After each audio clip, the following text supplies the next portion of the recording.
si nos ponemos a investigar, la vida del café, la historia del café comienza en otro punto completamente distinto del planeta. El café nace en un continente maravilloso, en un continente excepcional, que es África. Allí en África, en un punto muy concreto de África, bajo los pies de un volcán, ahí nace el café. Botánicamente, los primeros hallazgos de café que existen se dan en este punto del planeta, en Etiopía. Y el café se extiende gracias al buen gusto que tenía un animal, el gato de Algabia. Al gato de Algabia le encantaba comerse las cerezas del cafeto, del arbusto, y a medida que él extendía su población y su territorio, iba extendiendo también las semillas y los cafetos.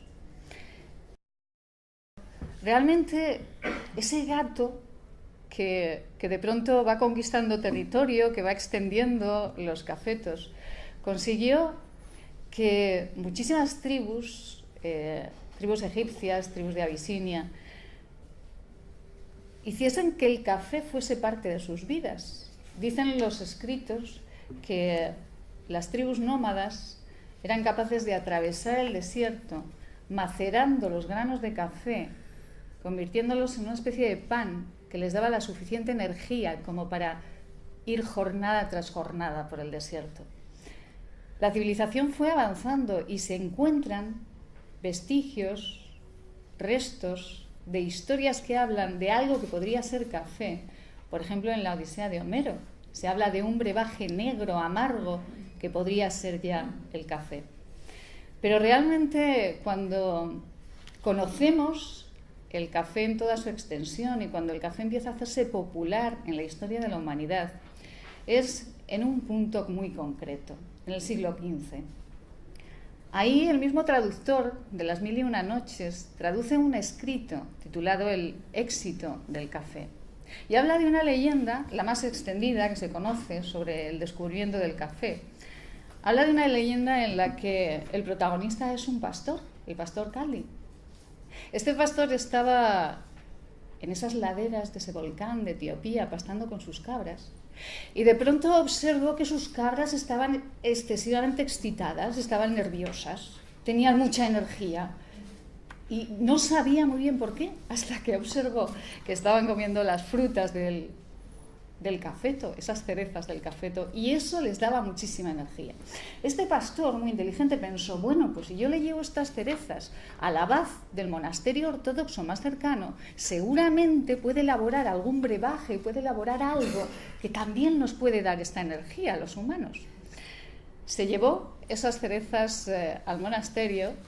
El abad hizo lo que pudo, pero en la primera ocasión solo consiguió un brebaje que no había manera de beberse.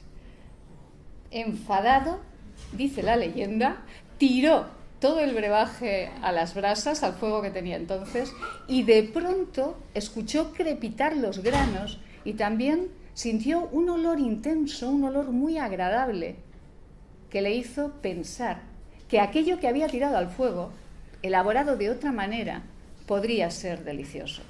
Y así, prueba, error, como los científicos, pues así de esa manera surgió esa infusión que de pronto se puso de moda en el monasterio, porque los monjes, no tanto como las cabras, pero sí se sentían más enérgicos, tenían menos sueño y podían rezar más horas de las que podían rezar antes. A partir de ahí, y saltándonos un poquito de historia, a partir de ahí el café se pone de moda, sobre todo porque ese punto del planeta era paso para todos los musulmanes que marchaban a la Meca. Los musulmanes empiezan a adoptar esa bebida, esa infusión, ese brebaje, el café, la empiezan a adoptar como suya, de tal manera que la llamaron el vino de los árabes. El café se convirtió por excelencia en la bebida de los árabes, del pueblo musulmán. Empezó a extenderse desde Etiopía hasta toda la península arábica y no había rincón, ni siquiera dentro de la Meca, donde no se bebiese café. De tal manera, como ocurriría siglos más tarde en Europa, que las autoridades empezaron a ponerse nerviosas porque decían que bueno, ¿qué bebida era esa? Que el café que daba mucha lengua y excitaba mucho a sus súbditos. Había que cortar el café.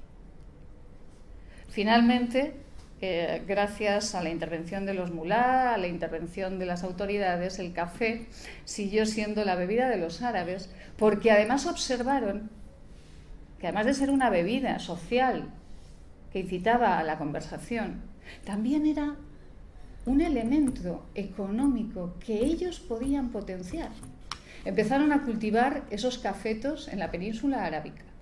Empezaron a cultivarlo primero en jardines, después en grandes extensiones, y se dieron cuenta de que aquel potencial que ellos tenían les podía reservar una economía importantísima. Durante siglos, la península arábica, sobre todo los puertos de Moca y de Yemen, tenían la exclusividad del café en el mundo. Los árabes no dejaban que ni un solo grano vivo saliese de la península arábica. ¿Para qué? Para que nadie más pudiese cultivar café en ninguna parte del mundo. Solamente ellos podían cultivar el café y podían venderlo a todas las partes del mundo. El café era oro. Los portugueses, que controlaban entonces el comercio con Asia, querían el control del café y tuvieron muchas peleas, pero no hubo manera de sacar el café del territorio de la península arábica.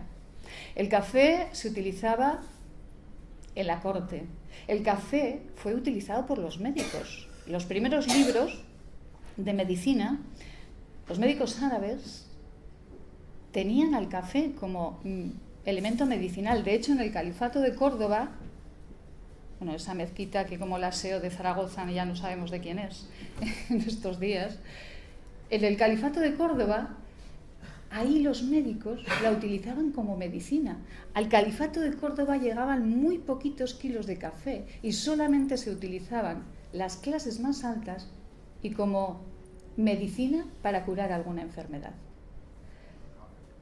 Sí es verdad que llegó un momento en que no los portugueses, pero sí los holandeses, consiguieron sacar semillas y consiguieron sacar plantas de la península arábica.